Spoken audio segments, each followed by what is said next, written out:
Hello. Welcome back to Baki Taki Season 5, Episode 7? Yeah, the final episode of the final season in real time, as this is our last recording. And to commemorate such a special occasion, it's my wife, Lindsay. Hello.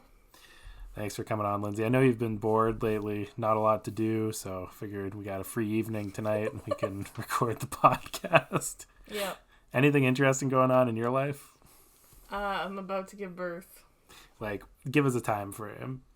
Like tomorrow. Yeah. All right. But first, we got to talk Baki. Of course. So, Lindsay, you've watched a lot of Baki. Yes. What do you want to see? Some would say too much. Me, specifically. Yeah, that's fair. Well, there's still a few episodes left in Baki Hanma. What do you want to see happen that hasn't happened yet? Well, the great thing about this episode was that nothing in the opening credits happened because they focused on, like, Baki and his dad, and then none of that was in this episode. That's basically all I knew about this season, because I hadn't really watched any of it. That's not quite true. That one clip of Retsu jumping in the air, I think that happened in this episode. Okay. Also confusing. I'm not gonna lie, this was a weird episode. Like, normally I come upstairs, I'm, like, fired up, I'm like, there's a bunch of stupid stuff, like, it made me annoyed. This one was very, like, I was confused in a whole different way. I had no idea who half the characters in this were. There was a lot of actual fighting, which I enjoyed in the sense that, like, you know, it's a fighting show. I like when they get to the point. But at the same time, I was like, I don't know what any of these fights mean. I don't know why I don't know if the fighters in the show could tell you that, to be honest. Let's dive in on the most inexplicable fight. It's Chiharu Shiba versus Baki. That's the blonde guy, right? Yeah. Now, so obviously you don't remember Chiharu. I'm supposed to remember him? He was in episode 5 of the original season that we did. Did I watch that? No. Okay, then why would I remember him? That's why I said obviously you won't remember Chiharu Shiba. He's how would you describe him? He has a big dragon tattoo on his back. And otherwise, he is pretty unremarkable in this show. Like, I feel like in real life or in any other show, he'd obviously be, like, big, strong, Super Saiyan-looking guy. His hair also has that, like, Super Saiyan, like, pointiness. Yep. But otherwise, in this show, I'm just kind of like, oh, he looks pretty close to a white guy, which is weird, because he's blonde and everything. Would you describe him as pretty fly for a white guy? No. Okay. Also, just a fun little thing. I'm pretty sure it's not a dragon tattoo. That's actually King Ghidorah, the classic Godzilla monster. Well, that makes sense, because so that was the weird thing. It starts, I thought for a second it started in the middle of a fight between the two of them, but then I was like, it seemed like the shtick was maybe they keep fighting. I was like, maybe this is actually the start of just another new fight of theirs. So that was confusing. But then he just started for, like, seriously, like, 5 minutes talking about how Baki was his kaiju and I was like, I think fighting a giant, like, Godzilla kaiju would be a little different than fighting Baki? Yeah. Yeah, you might have a chance against Godzilla. So Chiharu is a fun guy. He sort of represents the idea of, willpower. Like, he's not particularly good at any, my favorite attack he had was he ran up and said, "It looks like I'm going to give you an uppercut." I'm making it look like I'll throw an uppercut, but the truth is, what I'm actually throwing is an uppercut. And then I'm going to hit him with an uppercut. Like, that's martial arts right there. No, that's not martial arts. What are you talking about? I don't know. You're punching somebody. See, the thing to me is, like, maybe that would have been effective if he'd been saying that out loud. And, like, Baki heard him go, "You think I'm gonna give you an uppercut?" But the thing is, he wasn't. So Baki just went, "Oh, he's gonna give me an uppercut," and then prepared for an uppercut. Like, I don't know. That didn't make any sense why that would be good. I don't know. Yeah. It was honestly, it was a very confusing start because I didn't know who he was. I didn't know why he was fighting Baki. I didn't know, like... Well, my favorite thing was after Baki kept saying, I'm going to fight using Chiharu style. And then you were just like... First. Oh, yeah. And then I was like, who's that? Yeah. Like, I don't know who that is. And then the guy seemed like upset. And I was thinking, oh, this must be like his master, someone important. And then eventually you were like, no, that's just him. And I was like, oh. I love Chiharu's attitude. Like, he knows deep down that there's no reason for him to be here and that this fight is dumb. But when Baki starts poking fun at him, he just gets so serious. And he's just like, what are you fucking acting like me? Ha, very funny. Not a person you should make fun of. Oh, you little punk, I'm gonna rip out Even if you died. Yeah, he was kind of, he was vulgar. Like, he was calling him, like, the B-word and just, I don't know. I was like, I don't want to say it. Don't laugh at me. The B-word. Well, it just it didn't feel appropriate for the two men on the screen. I just was like, this show does not have enough women in it to be able to say that word. I don't know. Is it misogynistic to call somebody that term in a world without women? Well, they don't have no women in the world, just no women in the show. Not yet. Who knows? Yeah, they're gonna evolve so much so that they just start, like, you know, cloning themselves. I could honestly see if I just opened the manga like 10 years later and it's like some Children of Men scenario where just women aren't there anymore, but like the plot hasn't changed. Yeah. And they've done it purposely. It's to protect the women, and then eventually they just stop being born. Anyways. Okay, so yeah, so Baki kind of wins that first fight, and then he starts going, I'm gonna do this. Well, he goes to sleep or something. Yeah, he reads from his little book. Yeah, and then he gets up and he's like, okay, we gotta fight again. Except he's gone to the grocery store, which is fun. I actually like seeing that he went to the grocery store. Hungry. I did. Bread. There was like a nice baguette in that bag, and I was worried because he like punched him with the same hand, and I was worried the food was gonna go everywhere. Anyways, it didn't, so that's good. So, but then he started doing the what's his face Chiharu style. Yeah, which was literally, from what I understand, correct me if I'm wrong, it was literally to take your weak points and make them weapons. Yeah. Which basically was, if your hand is broken, your opponent's gonna like go for that hand, so let them and then punch them with it. Yeah. It's exactly that. Okay. It would be, it's like, oh, you think this will hurt me? I'll just, like, it's the equivalent of if you got stabbed and then somebody tried to stab you again. If you caught the knife with your stab wound and twisted it out. Like, it's fighting in a way that maximizes pain to yourself. But, yeah, but it seemed like when Chiharu when Chiharu did it, it seemed like it just hurt him. But Baki was like, just kidding, I'm gonna do the same style, and it's really mostly just gonna hurt you.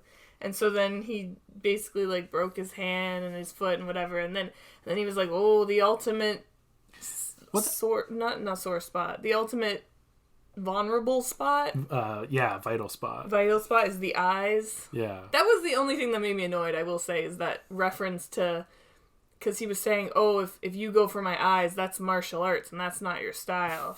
And then it was like, you have to, it's like two flies as you move. And I was like, well, flies can move away from each other. Your eyes can't really just like distend your head. Like, eye poking takes a lot of skill. Your opponent moves at will, while your target is a mere 2 or 3 centimeters in size. It's as difficult as simultaneously catching 2 flies buzzing through the air. There's no way you could ever do it. Yeah, you never know. I could see Baki pull something off. Ew. But, I agree with that. Because when Chiharu's doing his martial art, it feels like it is a psychological move. You know, like, he is sort of, by fighting that way, he is signaling, I am an insane person. I am probably on bath salts. You don't want to fight me. But when Baki does it, it's signaling, I have the body of a god. And yeah, but you will the bounce problem off is me. that might work with other people, but Baki's own like half brother is literally, I would guess, on bath salts and going around biting everyone and stuff. So like he's pretty used to someone being unhinged, you know. Oh, that's a great point. Jar's like not even top 10. No, he's not even need to. Like Baki felt like he was like he felt sorry for him. Like he's like, I get the willpower. Like wasn't it the line he even said like, even if you died, you would still keep fighting? Oh, you little punk, I'm gonna rip out Even if you died. No. Even once you're dead, you'd still fight. pretty boy. And I was like, at this point, Baki just wants to put him out of his misery. Like he just felt bad. He's like, how do I end this like quietly? And How do I how do I end this without murdering this man? well, no, I think he would have murdered him if he thought that would have ended it. But he literally didn't think that would end it. Some pickle logic right there. At that moment, it was engraved on his mind that some things don't die when they are killed. This man was clearly one of those. So the fight continues. The Chiharu style. Chiharu breaks his fist and his the calf bone. Yeah, that was unclear. And Oh, I that- guess yeah, I don't know. And so Yeah, but then Baki just like rams his.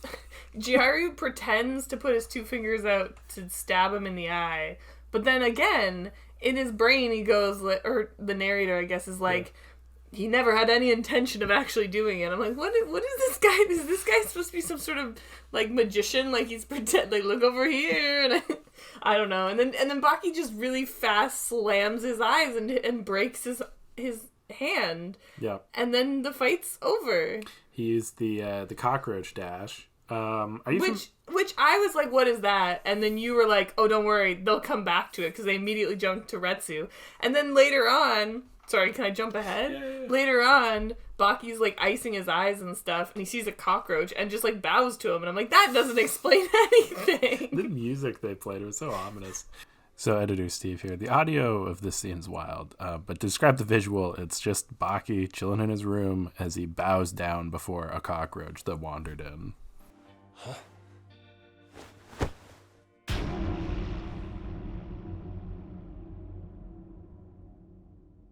So I'll explain it. I did love that he just bowed down to the cockroach. Is that something from a previous episode, or is it? Yes. Oh, okay. I was like, what am I missing here? So I'll explain it like this. You've heard you know the whole thing about like if we shrunk down to the size of an ant, we'd be much stronger. Sure. This is a similar thing, that cockroaches proportionately are much faster than we are. Oh. If we were to run as fast as a cockroach does in relation to its own body, we would be running at the speed of a bullet train.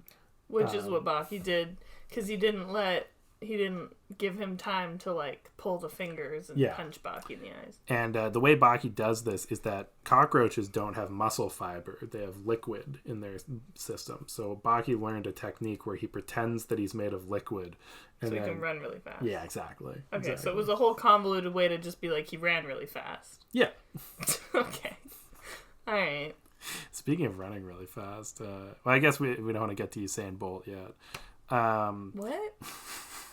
We'll get there. Was he in this episode? Yeah. Okay. So. Oh my god, was he? Oh my god, was that him? Yeah. So back to Retsu. Back to what do you? We. This is the first time I'm jumping to Retsu just like randomly in the middle of. It's so like.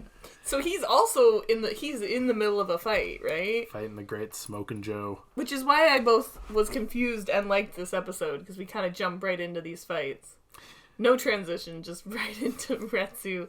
Retsu's like on the ground too, like he just got like Retsu's on the ground, concussed. Yeah. And this brain is like shaking, literally. I was surprised they didn't have like a "don't do this at home" warning. I mean, that's if you're watching this show, any part of this show, and thinking you should do any of it at home, you're too young to be watching this show. So Retsu is on the ground concussed, and he gets a flashback with Kaiokaku looking a spry 135 years old. Yeah, I was gonna say he still looks really old. He just has a bit longer hair. Oh. And so Kaku basically says, your brain is currently vibrating. And I believe that maybe there's some truth in that for a concussion. I don't think it's vibrating as violently as Retsu's is. But, how do you stop it from vibrating? You can either, one, wait for, this is like basic physics. Just wait for the, energy, momentum to die out. Or hit it 5-10 minutes. Yeah, or hit it with an equal and opposite force. Okay, but I want to point out, so Retsu chooses the equal force and literally punches his head at the perfect time to stop his brain. But here's the thing: when Kaku, is that his name? Yep. When he's showing Retsu, he's got some weird little jello thing. Tofu. Oh, okay. So he's got a big block of tofu and he's showing him how it jiggles. And then when he goes to stop it, he just jiggles it kind of against the grain or whatever you want to call it. Like, he doesn't punch the tofu to stop it. I just thought I thought Retsu was, I thought he was waiting for the perfect moment to, like, shake his head. Honestly, give him a break. He's got a concussion.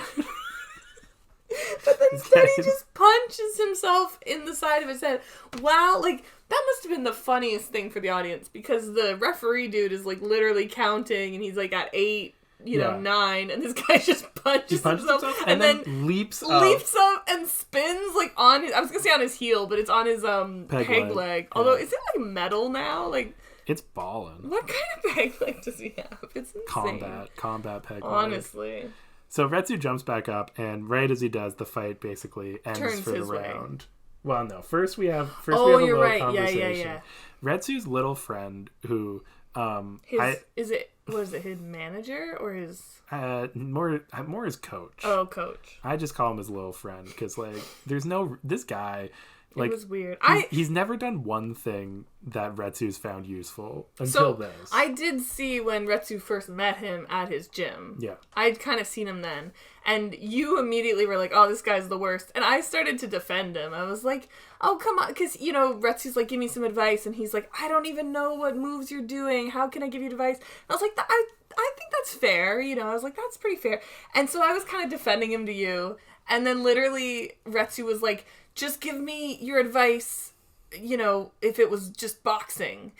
And I was expecting him to go, okay, well, Joe's, right hook and he just kind of goes, give it your all. And I was like, no, you're right. He's the worst. Like, what terrible advice. This is like Air Bud level coaching. Like, it's so bad. Please give me your advice. Huh? Give it your all. Everything you got. Go punch out! No, like, I... And then Retsu acts like that, like, helps him. Yeah. Like, he's like, oh, all right, I'll give it my all. I'll use everything I've got. Like, Retsu is just... I don't know what he approached this fight before with, but he decides to give it his all, which basically means it's jumping time. And then we get another flashback. Yeah, this is the third flashback, because we actually had a previous flashback about concussions in the last episode with a different guy. With Retsu? Yeah. So, wait, there's only been 3, but 2 of them were in this one? That's so weird. So, Retsu is being taught by some guy who looks like Goki Shibukawa, and he's jumping around, and Retsu's like, oh, I can't hit you. And the guy's like, yeah, because I can jump, so you can't beat me. I mean, that's a terrible description of it, but that is basically what happens, yeah. I'll play a clip or something. It's not that exciting of a scene. You don't need to play a clip. Retsu's also a teenager in these. I'll put some dramatic. We should have said he's like a underneath. child/tween age in these flashbacks. Why? If you are such a genius fighter, then why haven't you been able to punch me yet? I'm an old man who's only using jumping techniques. Why can't you hit me? I haven't lost yet. Yeah. Just to be clear, it's not like big giant Retsu and someone's going like, ha ha ha, you can't catch me. That'd be so much better. But yeah, so Retsu starts jumping. Well, the other lesson from it is that when somebody is in the air, you can only defend yourself. Except then I know it doesn't. That's it's not proved real. wrong Yeah. in the fight. I think those guys at the temple just make shit up. Well, they were doing martial arts, not boxing, Steve. Of course. Yeah, but then he starts using the ring like literally WWE wrestling style. Yeah. But if he was like a fairy. Using the ring. And I mean that literally like a flying fairy. Yeah. Like, well, usually you would use the ring to, moves you horizontally, like on like an x-axis back in. But Retsu is going on the y-axis. He is like jumping on it and propelling himself like a gymnast. Yeah, that's a good description. It's incredible. And he's literally in the air doing spins before he comes down and punches. And it's legal because it's punches. And that doesn't just mean it's boxing. It means this is also kung fu. So Smokin' Joe gets his ass handed to him and actually gets knocked down. And everyone's like, whoa. Muhammad Ali's in the audience collecting mouth guards. Okay, so that was Muhammad Ali. Yeah. Okay, it just kept cutting to, like, a close-up of this guy in, like, black shades. Yeah. And I'm like, I can't tell who this is. It's the lesser-known third Blues brother, Muhammad Ali. Oh my god, you're right, though. The frickin' mouth guards were so gross. Like, when he got punched and then it went into the audience, and some guy who now I know is Muhammad Ali just grabs it and starts, like, talking. And I'm like, why are you holding that, sir? And then, like, a little while later, he gets punched again. And you were like, I was like, how did he get another mouth guard? And you were like, no, it's just his teeth. And I was like, I don't know. And then he gets punched again and another mouth guard falls out. I'm like, how many mouth guards? I think he wears multiple mouth guards at the same time. So weird. Yeah. So Retsu then has some hilarious attacks where he puts his hand over the guy's face and just starts punching him. He starts like blinding him and... I don't know boxing enough to know if any of that is legal, but it's like, I guess you're just using your hands. But he basically is acting like the fight's over. Yeah. And he's like, that one landed, and that one hit home too. I'm like, but Smokin' Joe puts up the best performance we've seen from a boxer since... From, honestly, a lot of people in the show. Yeah. Like, he would be ranked really high in that jail. If Iron Michael wasn't even in the top 10, yeah, this guy would be, who knows? This guy, Smokin' Joe Frazier versus Jay Guevara. That's what I want to see. Honestly, that would have been good.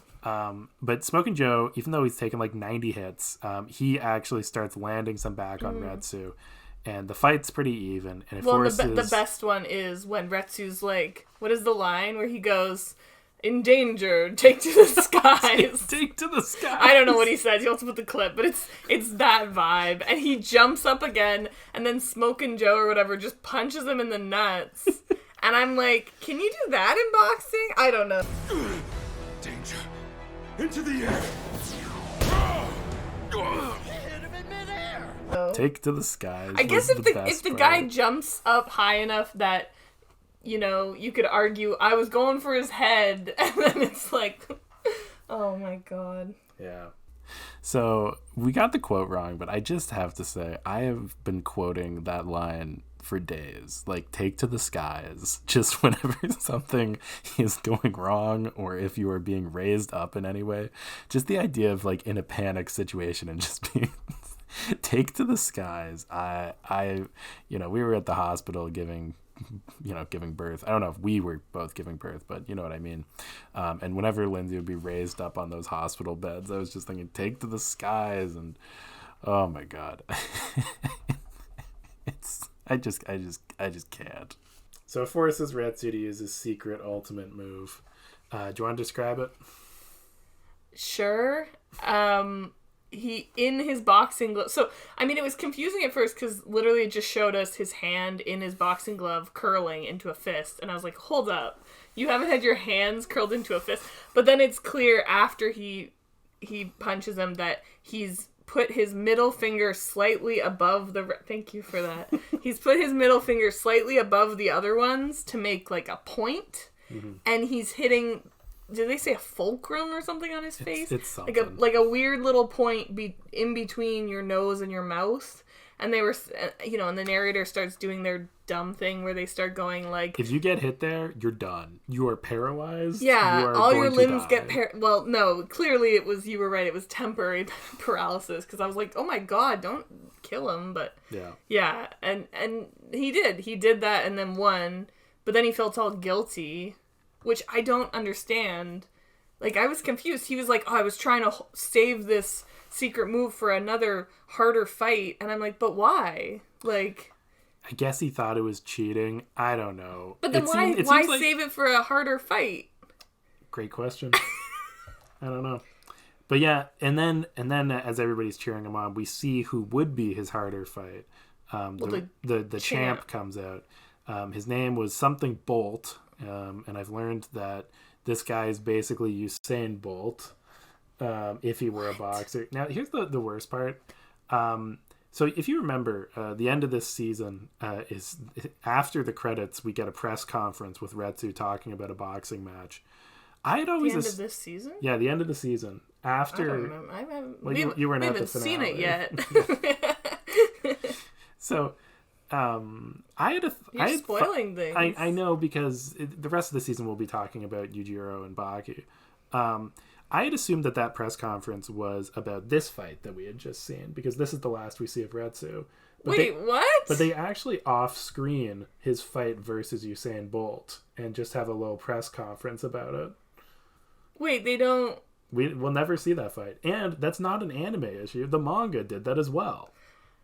I'm sorry, this is the last fight Retsu has, and he feels guilty. He's gonna run after the guy and tell him, but then Usain Bolt, the boxer, is like, yeah, and holds his hand up, and then that's how they end Retsu's fighting, basically, before just one press conference. Yep. So the press conference takes place after his fight? Yep. He's saying how he won.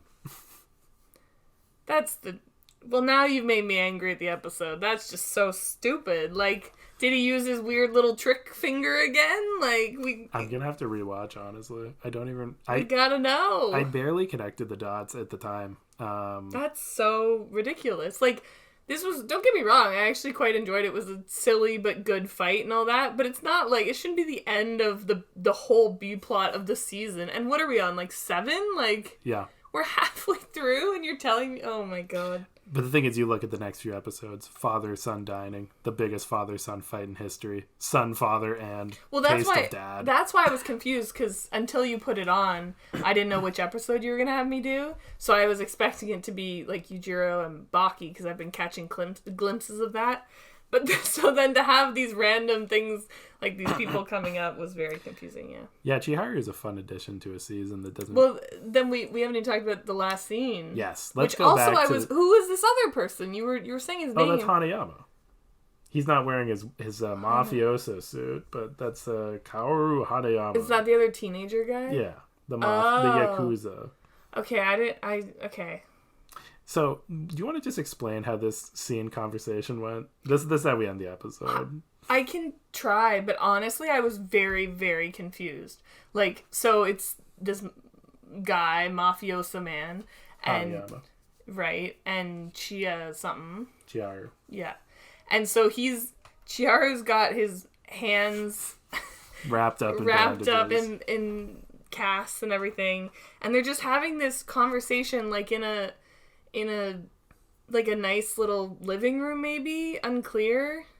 And he's just being asked about his fights with Baki, and he's saying oh, did you get him? And he's like, no, Baki's so above me, and so da da da. And then Hanayama is like, did you get any hits? And he's like, only when Baki let me. And Hanayama's like, that's okay, that counts. And I'm like, what counts for what? Are you keeping score? And then basically he's reiterating what Baki did with the eyes and stuff. And then they have this whole weird back and forth where it's okay, I don't know. It was almost like Baki was able to do it because he believed it would work, and Chiharu doesn't think he could do it because it wouldn't work because he doesn't think he can do it. I don't know. I was so confused. I was like, why is this third dude involved? Why are they talking about the eye thing? This was probably one of the more anime moments. It felt like they were dipping their toes into the classic anime belief of, if you believe in yourself, you can do it. Chiharu doesn't think that his eyeballs would survive getting gouged into somebody's fingers. Well, he was saying you'd have to be going so fast, like a bullet train. Yeah. And that was when we cut to the cockroach scene, so that makes sense now. But what I liked about it was it felt like Hanayama was subtly hyping him up. By the end, Chiharu was sort of he had gone from, no, I couldn't do it, to hey, maybe if I was going real fast. But then I feel then it went into his thoughts again, and he was like, no, I could never do it. I think, it left very well, it was super weird because it ended on that shot where it just Looney Tunes styles in on his head. Yeah, I was Honestly, that's why I was confused, because I'm like, it didn't feel like this guy was coming back, but also they were setting it up to have some sort of, like, he had some sort of growth there, but I'm like, I know the rest of the season is not about this guy, so I don't know. And even Hanayama, I'm like, what? How do you know each other? Like, what's going on with y'all? Like, it was such a weird conversation, honestly. Oh, man. I don't know. It doesn't sound like I missed much. Like, even you don't have a lot to add to that. Okay. Like, how do they know each other? Are they from the same gang? Yeah, or? yeah. Oh, okay. Yeah. So Jaru works for Hanayama. Okay, well, you could have said that at some point. At least that makes sense why they're talking. Yeah. No, they hang out. And is Hanayama trying to, like, go fight Baki at some point? I think what he's trying to do is, I think this was his way of helping Baki prepare for his fight with Yujiro, was that hopefully Chiharu could teach him something. Okay, well. Yeah. Does he use it eventually? The cockroach dash? Oh, that? He uses the cockroach dash. Yes. Oh, wow. So that was the whole thing out of all of this. I think he learned the importance of a fighting spirit, and he got to actually try out the cockroach dash.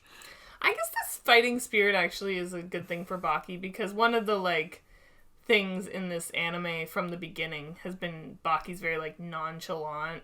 Like he's never gonna put more effort than he needs. So it is kind of interesting being against an opponent who, no matter how bad he, like, hurts him, is just gonna kind of keep going back. It's good to get somebody come in and kick Baki's big butt into action. That's a line of his, right? Yeah. You try to sneak in stuff you've already told When me. I can't have references. You can do references, but I'm your wife. I know everything. All right, two things to close off for you.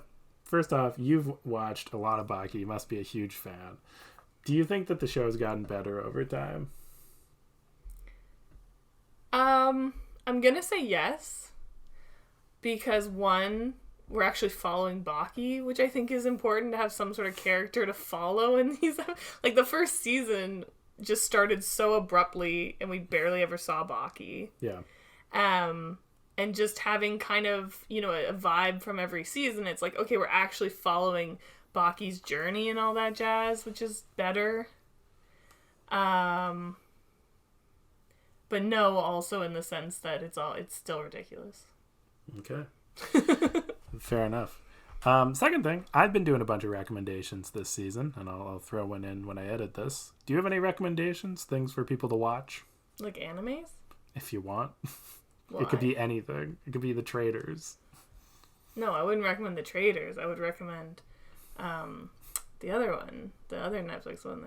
Oh, you know what's a good one? I've been watching a lot of just like reality TV stuff, and there was that really good Korean one. Oh, The Devil's Plan. The Devil's Plan, yeah. That was really, really good. If you're into kind of like game shows that are a little more like, you know, you have to be really smart, and you have to, like, it was intense.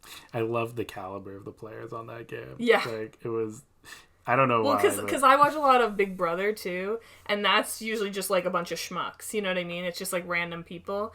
But then, yeah, we're watching this, you know, for the first time watching more of, like, a Korean reality show. Got, like, Nobel laureates coming on. Like, the bar is so high. You got, like, really smart people. Like the only ones that weren't, like, basically the top ones in Korean culture were like, oh, I'm a, like, YouTuber who does this or whatever, and it's like, even that, you know, they're not. Yeah. Oh yeah. Anyways, that's a good one. That's a really good one. Or The Mole. The Mole's another really good one. You did love The Mole. Yeah. Remember how much I beat you at that? Predicting who the mole was? No. Alright, well, that's all the Baki we've got to talkie. Yeah, right. Like, you're never gonna talk Baki with me again. For now. Alright, I'll see you all next week. Bye. あなたの声が道しるべ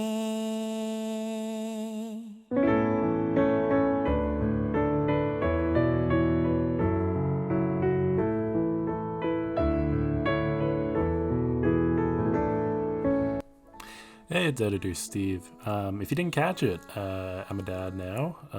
We've got a baby, 7 days old when I'm doing this editing. Sorry if there weren't as many edits in this video as typical. We'll see if that's just me getting used to things or if maybe that'll continue. But I can say all of the episodes for the rest of the season are recorded. They will be coming out on schedule, and we'll see how much fun and flair I can put into them. But that doesn't mean that I don't still have recommendations. I'm playing the music on this one because I really like it, and I think it's soft and sort of can play in the background. This week's recommendation is Violet Evergarden. It is... how to describe it? So I found this show, the anime subreddit was doing this poll, and they're still doing them, and it's pretty fun. This one was the top 100 tear jerkers, and this show came in second.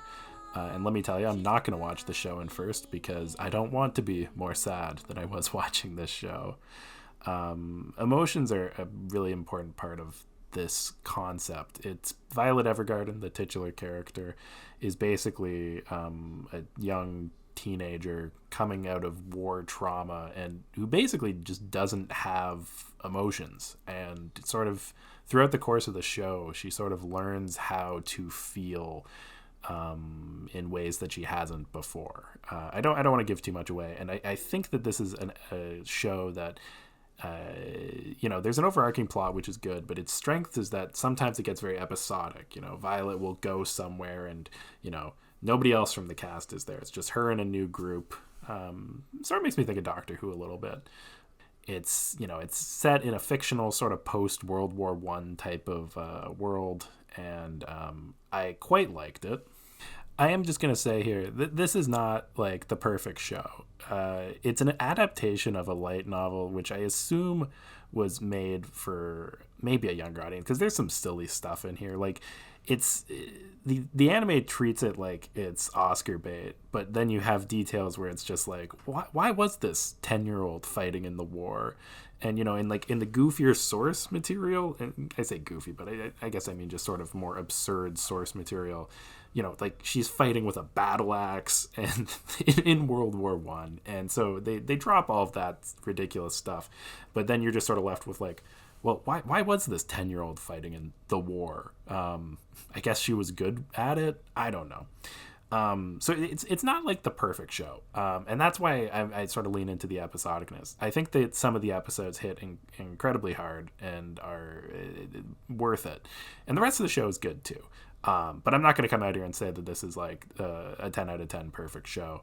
Also, this is a recommendation for the show. There's also like 2 spin-off movies and a special episode. The episode's good. The first spin-off movie with the boarding school is fine. And the second movie, I think, is problematic wish fulfillment. I describe it as a guilty pleasure that you really have to put your own headcanon into it. I think it's better to just ignore that one. Anyway, that's my recommendation, and it's a strong one this week. All right, see y'all.